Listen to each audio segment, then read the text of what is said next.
Olá, galera, tudo bom? Na aula passada eu deixei para vocês uma atividade como revisão para vocês fazerem para estudar pelos assuntos que vão cair na prova. E nós ficamos de corrigir essa revisão. Então nós vamos fazer isso hoje.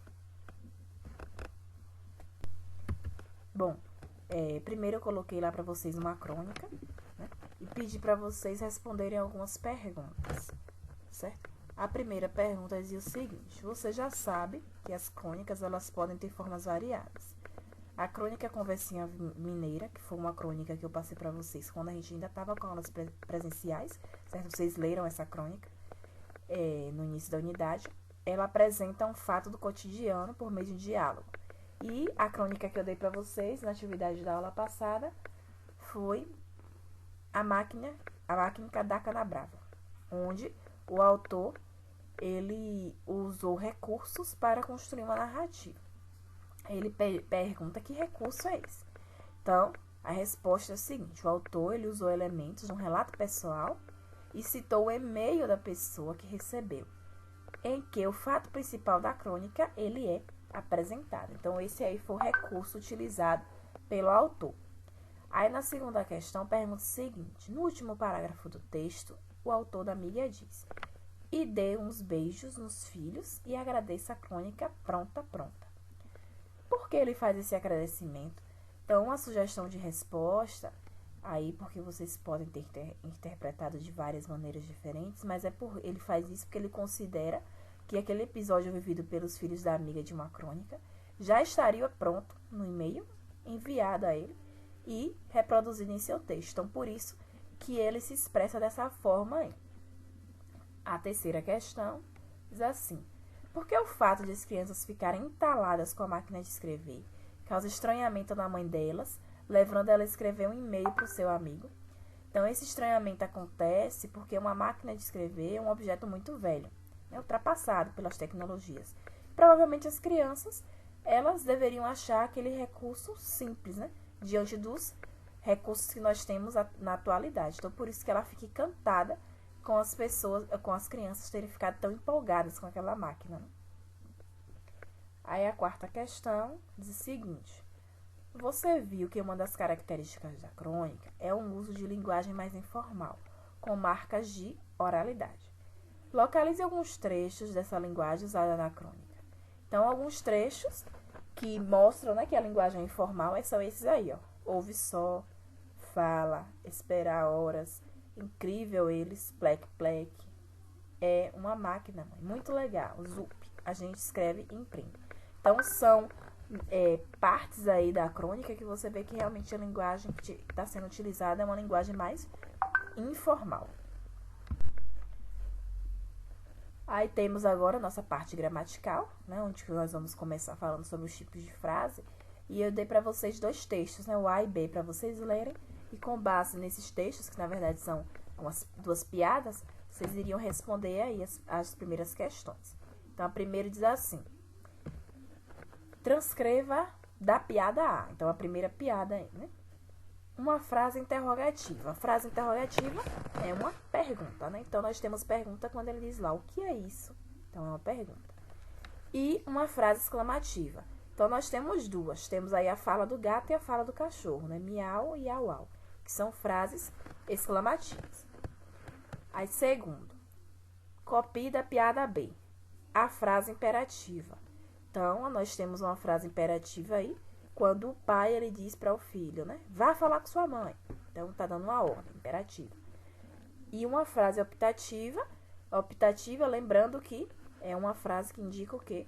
Algo que você deseja que aconteça, um desejo, Indica desejar algo. Então, tomara que ela me escute. Então, o menino está desejando que a mãe escute ele. Então, é uma frase optativa. Terceira questão. Temos aí uma placa. E aí, ele diz o seguinte: transcreva as frases nominais da placa. Então, nós só temos uma. O que é uma frase nominal? Frase nominal é aquela que não possui verbo. Observe aí que nós só vamos ter uma. Vamos analisar. Diz assim: cuidado com o cão. Cuidado não é verbo. Com não é verbo. Ó não é verbo. Cão não é verbo. Então, nós temos aí uma frase nominal, porque ela não tem verbo. Na segunda frase diz: ele é pequeno. Já não é uma frase nominal, porque é um verbo, do verbo ser. E a terceira frase, não pise nele. Pise também é verbo, do verbo pisar. Então, só a primeira frase mesmo, que é frase nominal. Aí diz, qual é a característica dessa frase nominal? Então, é o que a gente já falou, né? Porque as frases nominais, elas não vão ter verbos, elas são organizadas sem verbos. Quarta questão, tinha essa história em quadrinho aí, para vocês lerem. E com base nessa historinha, vocês iriam responder a quarta questão. Então, a quarta questão diz assim: as falas do personagem são frases exclamativas. Escreva diante de cada frase, na segunda coluna, a letra correspondente ao efeito. Então, a gente já viu, quando a gente estudou lá tipo de frases, que a frase exclamativa, ela não indica uma coisa só. Ela pode indicar espanto, surpresa, admiração, decepção. E nessa história em quadrinho, nós temos várias frases exclamativas. Ele quer que vocês relacionem o que cada uma delas representa. A primeira frase diz assim: e o que eu tenho no banco não compra nenhuma cueca dessa loja. Então, quando ele fala isso, é espanto? Não, porque ele sabe o que ele tem no banco. Admiração, muito menos, que ninguém fica admirado com a conta sem dinheiro nenhum, né? Ele fica o quê? Decepcionado. Então, a gente pode marcar aí letra C, uma decepção. Aí, a segunda frase diz: ahá, a calça que eu quero. Então, quando ele vê a calça, né, ele admira. Então, letra B, admiração. Mesma coisa acontece com o sapato. Uau! Até o sapato também ele está admirando, porque era aquele sapato que ele gostaria de ter, ou gostaria de comprar. E a próxima, gloop, menos o preço. Ele fica surpreso quando ele vê que, apesar de que ser o que ele quer, mas o preço muito caro, né? É algo que não é acessível a ele. A próxima questão é baseada nessa história em quadrinhos aí. O quê? Dormir, mas eu tô acordadão. Então, com base nessas frases, vamos lá para as próximas perguntas. Observe a pontuação. O quê? Dormir, mas eu tô acordadão. Então, letra A diz: reveja o que você estudou nessa unidade, que é os tipos de frase, e complete as frases a seguir. O ponto de interrogação indica, então, o quê? Pergunta, questionamento. A gente vai fazer uma pergunta que a gente usa ponto de interrogação. Ponto de exclamação, eu até falei na estante, né? Exclamação, ele vai indicar o quê? Espanto, surpresa, indignação, admiração, decepção. Ela pode indicar várias coisas. E na letra B diz assim: geralmente emprega-se um sinal de pontuação em cada frase. Explique o que pode expressar o uso de dois sinais de pontuação diferentes. Observe que quando ele fala o que e dormir, tem não só a interrogação, mas também tem uma exclamação junto, dois sinais juntos. Então, o que é que isso pode indicar? Isso pode indicar uma dúvida, um questionamento, espanto e indignação. Tudo isso acontecendo ao mesmo tempo. Por isso, a junção dos dois sinais de pontuação aí. A próxima, leia, tira a seguir e note que as falas estão sem sinais de pontuação. Então, o que é que vocês iriam fazer? Vocês iriam completar com o sinal de pontuação. Então, vamos lá? Nossa, como você conseguiu ficar tão forte? Então, é uma pergunta. Então, o sinal de pontuação que vocês deverão colocar aí, uma interrogação. Osso. Então, aí depende da entonação da voz. Dependendo da entonação, tanto a gente pode usar um ponto ou uma exclamação, certo? Tudo isso de músculo só comendo osso? Outra pergunta. Interrogação novamente. Aí ele fala não. De novo, dependendo da entonação, tanto pode ser usado ponto como pode ser usado exclamação. E a exclamação. Então, tá aí as pontuações que vocês devem completar para que o diálogo ele fique com sentido. Próximo é baseada aí numa parte, né, do poema de Sérgio Capelli. De verdade, hein? Então, agora vocês vão responder algumas questões aí com base nessa estrofe, né? Os meninos e as meninas não fofocam no recreio, não conversam durante a aula, nunca colam e são loucos por escola. Em sua opinião, por que foi escolhido o título de verdade em?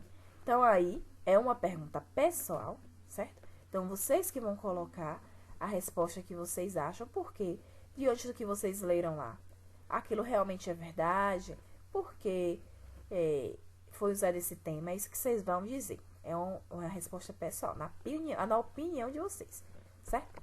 Aí a letra B diz assim: complete os itens com o que se pede. Verbos da estrofe. Então, nós temos lá como verbo, temos fofocam, conversam, colam e são. Certo? Temos 4 verbos. Quantidade de orações? 4 orações, né? Que a gente viu que as orações, elas são justamente identificadas pela quantidade de verbo. Cada verbo compõe uma oração diferente. Se a gente tem 4 verbos, vamos ter 4 orações. O sinal de pontuação que separa uma oração da outra, a gente viu lá que elas estão sendo separadas por vírgulas. E a palavra de ligação que é usada para ligar uma oração à outra, na última lá nós vimos que é usada a conjunção "e", né? E tipo de período, ele é período composto por coordenação. Nós vimos que período composto por coordenação é quando uma frase, ela não precisa da outra para acontecer. E se vocês forem ler separadamente lá cada uma das frases, vocês vão ver que isso acontece. Uma frase, ela não depende da outra para que o fato ele se torne realidade. E é isso, gente. Nós acabamos nossa correção por aqui, certo? Como vocês viram aí, os assuntos, eles não estão tão difíceis. Volte lá nas aulas, estudem, foquem bastante em estudar oração, períodos, tipos de frase. Lembre das interpretações de texto, o que a gente vai usar aqui é crônica, nosso gênero textual. Estudem direitinho para que vocês possam fazer uma avaliação com tranquilidade e tomar uma boa nota.